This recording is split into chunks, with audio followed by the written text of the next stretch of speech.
Бақыттың бағасын кеш ұққанда. Екінші бөлім. Үйге кірген бойда Әселя көз алдындағы көрініске еріксіз тоқтап қалды. Ас үйде ұлы мен келіні ортаға қойылған үлкен табақтағы құлпынайды жеп отыр екен. Әр жемісі баланың жұдырығындай, қып-қызыл балғын. Ол ештеңе деместен өз бөлмесіне кіріп кетті. Не ұлы, не келіні оны дастарханға шақырмады. Киімін ауыстырып болған соң төсектің шетіне отырып, ашу мен өкпеден қалтырап кетті. Бұл баланы 9 ай көтеріп 1 жыл емізіп, мәпелеп өсірген мен едім. Енді бір күнде иесі шығып, өз үйімде өзім бөтен болып қалдым ба? Деп күйінді ішінен. Ақыры шыдамай орнынан атып тұрды. Атып тұрды да ашумен ас үйге кірді. Сендерге ана керек емес, әйел керек екен. Бір ауыз анашым келіңіз деуге тілдерің келмей ме?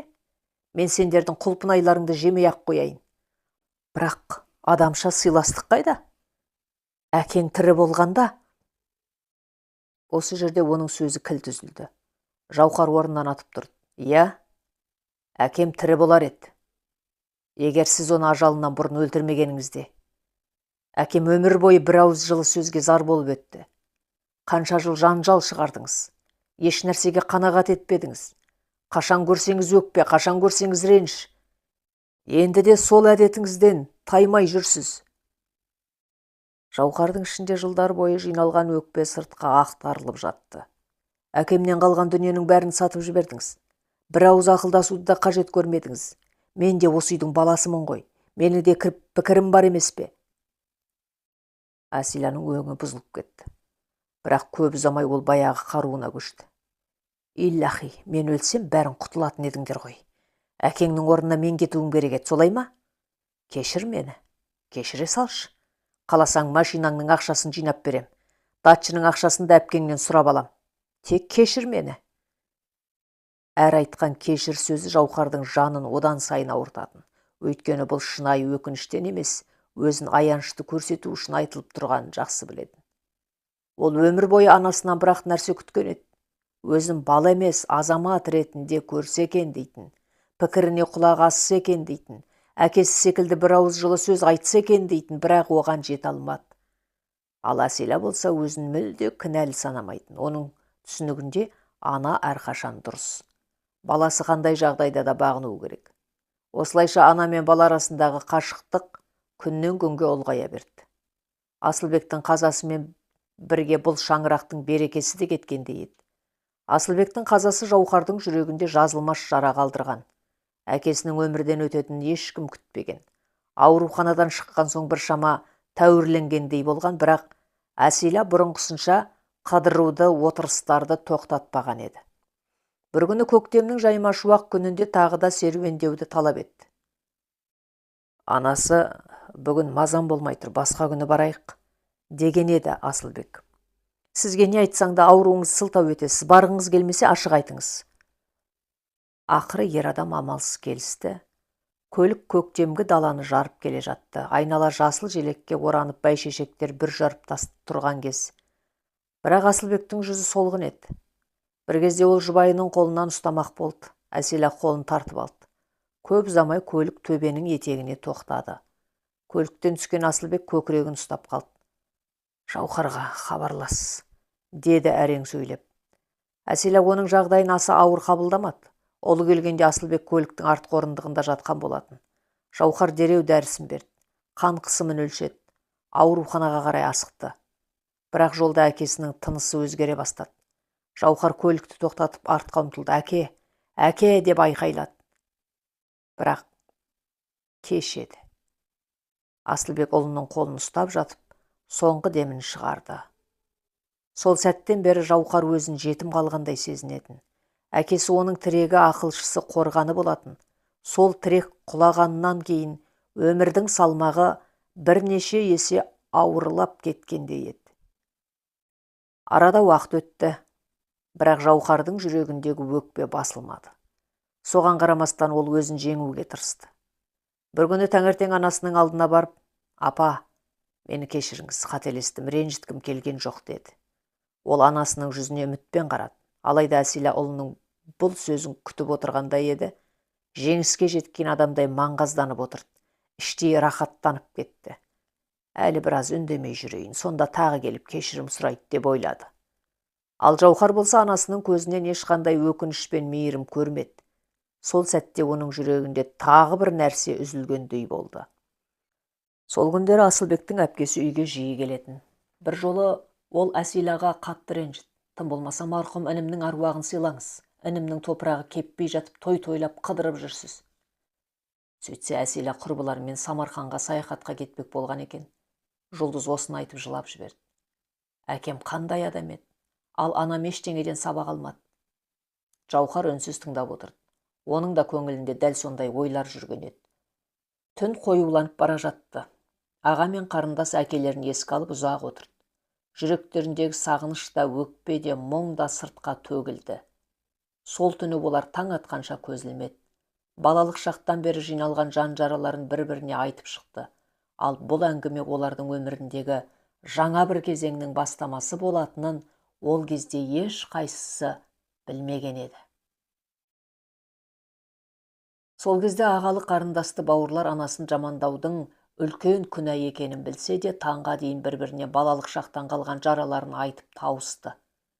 Жұлдыз үзіліссіз көз жасын төкті. Кейін Жұлдыздың басына ауыр тауқымет түсті. Сол кезде Жауһар оған көмектесудің амалын іздеген еді. Әкесінен қалған көлікті сатуды мүлде қаламап еді.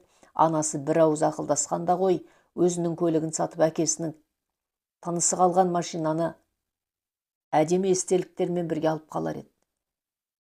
Жігіт анасынан кешірім сұрағанымен жеңілдеп қалмады. Жүрегі қысыла берді. Көлігін жол жиегіне тоқтатып айналаны бақылап отырғанда бір әйел табақпен құлпынай көтеріп өтіп кетті. Сол сәтте ойына бір пікір келіп, көңілі жадырап сала берді. Көлігін базарға қарай бұрды. Көзіне жылы көрінген ең тәуір ірі-ірі құлпынайларды табағымен бірге таразыға қойғызды. 4 килограммнан астам шықты. 200 мың бере салыңыз, деді сатушы әйел тағы 1-2 құлпынай қосып, табақтың бетін жауып. Ол базардан шығып бара жатқанда мұрнына ыстық нанның иісі келді. 6 дана пәтір нан сатып алды, көлігіне отырды да әпкесінің үйіне зымырай жөнелді. Есік қоңырауын бір рет басты. Қақпа көп күттірмей ашылды. Босағада арықша келген қарапайым киінген Жұлдыз тұр еді. Жауһар, ассалаумағалейкум әпке.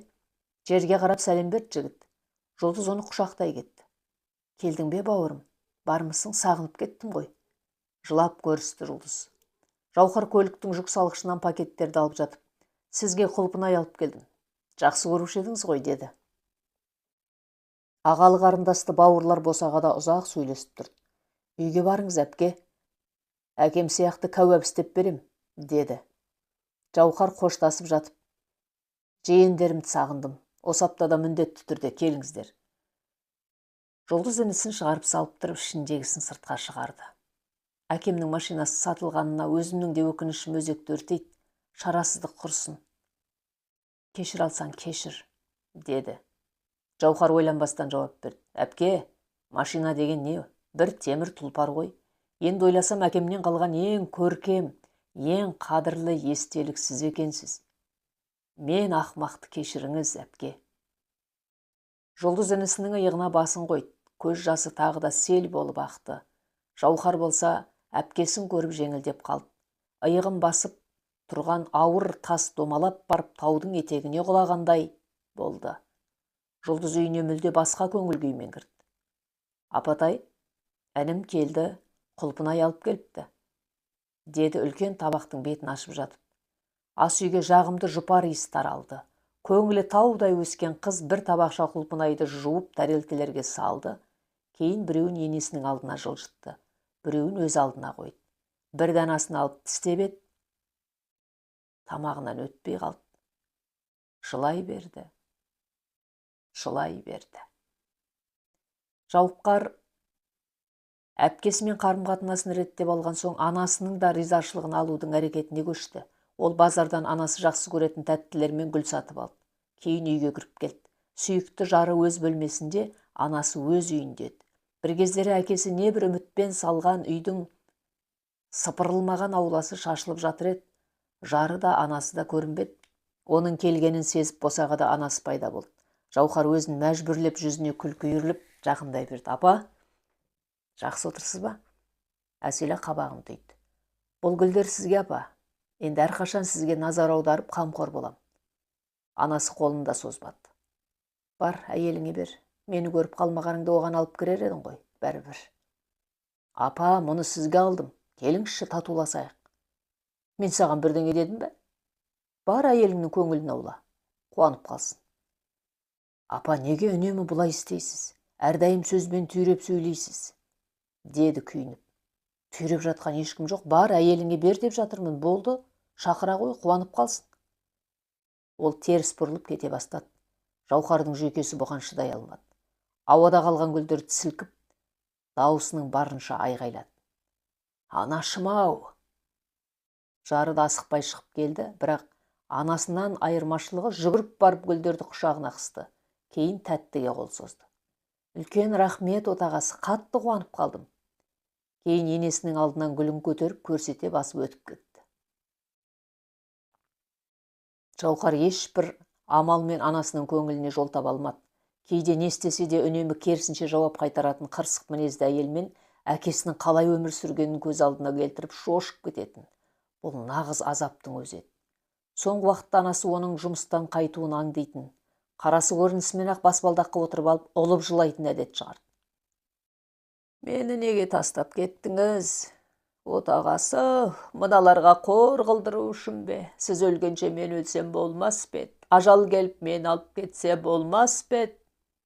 Жауһар барып жұбатқысы келетін, бірақ қазір анасы оны қинап, содан ләззат алатынын ойлап, жанынан үндемей өтіп кететін. Жігіттің азапты күндері басталған еді. Әкесі тірі кезінде манау сарсаңды, еркеліктерді қалай көтерді екен? Адам айтып айтпай ақыр соңында таусылады екен ғой. Оның жүрегі шаншып, қан қысымы көтерілетін болды. Мән бермеуге тырысты. Анасы 2-3 күн баспалдақта жылап отырған соң бұл қойылымның өтпейтінін сезді. Кейін бәрі тамақтанатын уақытты аңдып дастархан басына отыратын, бірақ тамақ ішпейтін болды. Оның өзін сорлетіп көрсетіп, мұңайып отыруы жігіттің ішін қан жылатып, ар ұят азабына салатын. Аяқ асты қан қысымы көтеріліп кететін болған еді. Ол елемеуге тырыса бастады, өзін көңілді көрсетуге, әйелі және балалармен күліп отыруға әрекет қылды, бірақ іштей үгітіліп бара жатты, ақыры шыдамады, қатты қиналды. Әлеуметтік желілерде уағыздармен танымал болған бір имамды іздеп тапты. Мың қысылып, езіліп, басын көтере алмай өзінің анасымен қарым-қатынасын айтып берді. Имам үндемей тыңдады да сабырлы дауыспен сөз бастады. Құран кәрімнің 20-дан астам аятында ата-анаға жақсылық жасау, олардың ризашылығын табу бұйырылған. Ата-анаға әрқашан әсер етіп ренжітпеуді және олардың сөздерімен істеріне кеймеуді бұйырады. Алла тағала Раббың тек оның өзіне ғана құлшылық етулеріңді және ата-анаға жақсылық жасауды бұйырады. Егер сенің қасыңда олардың біреуі немесе екеуі де қартайса, оларға уф деме, оларға зекіме және оларға жылы сөз айт деген. Аллаға құлшылықтан кейін келетін ең үлкен іс ата-анаға жақсылық жасау. Бұл да Алланың әмірі. Алла тағала өзіне құлшылық етуге шақырған әмірден кейін ата-анаға жақсылық жасауды шегелеп айтуда. Ата-анаңа ешбір зәбір көрсетпе. Қандай жақсы сөз болса, соны ата-анаңа арна. Екеуіне де мейірімділікпен, кішіпейілділікпен қанатыңды жай және Раббым олар мені кішкентайымда қалай тәрбиелесе, сен де оларға солай рахмет деп айт. Ата-ана үнемі баласының ақысына дұға қылмақ. Хадисте ата-ананың баласына қылған дұғасы пайғамбарлардың үмбетіне қылған дұғасы іспетті делінген. Пайғамбарымыз да өз хадистерінде ата-анаға жақсылық қылуға, олардың ризалығын табу үшін әрекет етуге бұйырған. Абдуллах ибн Аббас риваят етеді. Расуллах қайсы бір салих перзент өз ата-анасының жүзіне мейіріммен шапағат назарымен қараса, хақ тағала оның әрбір қарағанына қабыл болған қажылықтың сауабын жазады деді. Сонда сахабалар, уа Расулаллах салаллаху ассалам, бір күнде 100 рет қараса да 100 қажылықтың сауабы жазыла бере ме деп сұрады. Расулаллах салаллаху ассалам, әлбетте Алла тағаланың құдіреті зор, ол ұлы және әр сауабын жақсы құлдарынан аямайды, деп жауап берді. Осы хадистерден белгілі болғандай, ата-ананың құрметін орнына қою әрбір перзенттің міндеті. Расуллах мархабат қылды. Ата-анасы риза болмаған күйде өліп кеткен ешбір адам жоқ. Егер сондай адам болса, Алла тағала оның жанын имансыз күйде шығарады, және ол пенде қабірден қиналмай шыға алмайды. Әрі оның жүзіне бұл ата-анасына қарсы келген, ақ болған кісінің жазасы деген жазумен шығады. Сондықтан тек қиямет күні емес, қияметке дейін де қабірде азап шегеді делінген.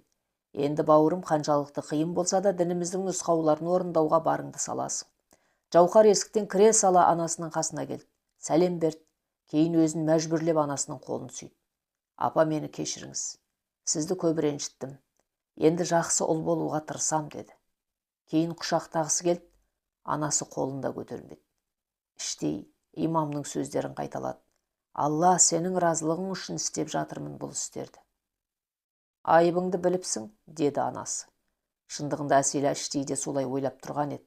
Ол ешқашан өзін айыпты санамаған, қателіктерін мойындап үйренбеген, қазірде ұлының ерте ақ кіре бастаған шаштарынан көзін тайдырып әкетті. Әйеліңді де жөнге сал, деді. Кейін біраз ойланып қосып қойды. Мен жұмыс істегім келмейді. Әр айда қайдан тапсаң да маған 3 миллион жеткізіп бер. Бармаймын сол мектебіне, жүйкем бітті, деді. Жауһар бір сәтке қыдырып қалды.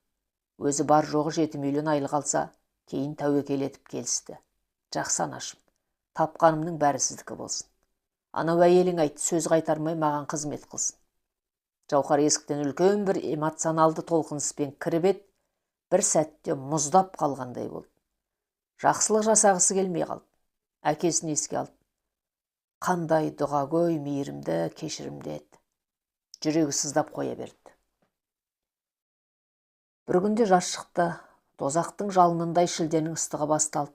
Таңнан кешке дейін кондиционер орнатылған бөлмесінде теледидар көріп немесе телефон шұқылап жататын Әсила қарны ашса ас үйге шығады. Келіні сәлем береді. Ол әдейі жауап бермейді.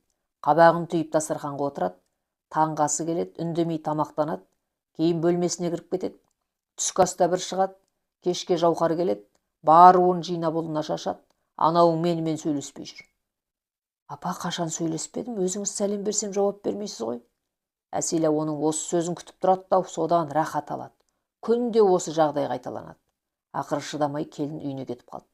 Кешке Жауһар жұмыстан келеді-ау деген шамада келіні де жетеді. Жауһар кейін кешігіп келуді бастады. Анасына азырақ көрінуге тырысады. Мені дәрігерге апар, мазам жоқ, бауырымды тексерем, деді бір күн Әсила. Күн сайын денесінен бір ауру іздейді. Тексерістер оның сапсау екенін көрсетеді. Кейін әлеуметтік желілерді көріп отырып, жүрегін тағы бір тексерткісі келіп қалады. Жауһар кеш келді. Жары ұйықтамапты. Неге екен білмеймін, өзімді жайсыз сезініп тұрмын, деді ол кеудесін ұстап. Құдай сақтасын, деді қорқып кеткен жары. Оған 2 дана кішкентай сары дәрі ұсынып. Мынаны ішіп алыңыз, шаршадыңыз ба? Апаммен тіл табысуым қиын болып барады. Сен не істеп жүрсің? Сәлде болса сөйлесіп жатырсыңдар ма? Деді. Мен әбден үйреніп қалдым, айымдамаңыз. Жаңа түскен келін кезімізде әрбір сөзін жүрегіме ала береді екем. Қазір үйрендім, көндім. Сіз өзіңізді күтіңіз, деді. Жауһар сәл жеңілдеп қалғандай болды. Әйтеуір бір тарап беріліпті. Ертеңіне таңертең Әсила ұлын босағада күтіп, анығырақ айтсақ, ұстап алды. Мені жақсы бір кардиологқа көрсет, жүрегім сыр беріп жүр, деді. Жауһар бас изеп жұмыстан сұранып келетінін айтты. Келесі күні оның кардиограммасын тексеріп отырып, дәрігер ризашылықпен мәлімдеді. Апа, жүрегіңіз ғарышкерлердікіндей екен, бәрекелді. Өзіңізді күтіп өмір сүргені көрінесіз. Уайымдамаңыз, жүрегіңіз аттай, деді. Кейін өңі қуарып тұрған Жауһарға қарап, сіздің тыныс алуыңыз басқаша, бір тексеріп көрейін бе, деді. Иә, неге екенін осы күндері денсаулығым болмай жүр, деп сөз бастаған Жауһардың сөзін Әсила қабағын шытып зекіп бөлді. Мұны не қыласың, тәйір, жас адамда қайдағы жүрек ауру ол? Дәрігер де қайсар екен, бірден жігіттің қан қысымын өлшей бастады. Мәссаған, қан қысымыңыз жоғары екен ғой. Кейін мейірбикелерді шақырып жүрегін кардиограммаға түсіруді бұйырды. Лента тәрізді қағаздарды асықпай тексеріп отырып, әр сапар басын шайқап қоятын. Жүректе маңызды өзгеріс бар, шұғыл түрде емделуіңіз керек, деді. Жауһар көлікті басқарып келе жатып терең ойға түскені, Сонша анасының үнсіз қалып қойғанын сезбей қалды. Апа, уайымдамаңыз, бәрі өтіп кетеді, деді. Анасы болса, сені әйелің ауру қылды, құрт ауру қылды сені. Мен әкеңе қалай қараушы едім, көңіліне қарап өмір сүрдім әкеңнің, ренжітпедім, деді. Жауһар сәл болмағанда көлігін арыққа түсіріп жібере жаздады. Анасы жаңа тарих жазып отыр еді. Ең қызығы, бір кездері күйеуіне жаны ашымағаны сияқты енді өз баласына да рақымшылық танытпай тұр еді. Көлік шапшаңдықпен жүріп барып, көркем көшелер, зәулім ғимараттар артта қалып бара жатты. Бір рет айрылыс азабын тартып көрген Асиланың зағип көздері бәрібір ашылмаған еді. Өмірде осы қысқа, қасқағым сәт. Кейбір жақын адамдарымыз сілті мен сабын сияқты күнәларымызды жууға келеді. Олармен сыналамыз және сабырымыздың арқасында тазарамыз. Алла әрбір адамның жүрегін ашсын, өз айыбын мойындайтын, өз күнәларынан қорқатын етіп қойсын. Әрқайсымызға ынсап, иман, тауфиқ берсін. Аналар талқыланбайды. Бұл уақиғаны жарияламас бұрын көп ойландым, және өзіммен қатарлас әйелдер үшін ғибарат болар деп есептедім. Хикая шынайы өмірлік уақиғалар негізінде жазылды. Әркім өзіне тиісті қорытынды шығарар деп ойлаймын. Оқығандарыңыз үшін, қолдау көрсеткендеріңіз үшін көп рахмет. Әңгіменің соңы. Авторы Фируза Салходжаева, Ташкент. Аударған және көркемдеп өңдеген Салтанат Темірбайқызы. Оқыған Нұрлыгүл Өтемісқызы.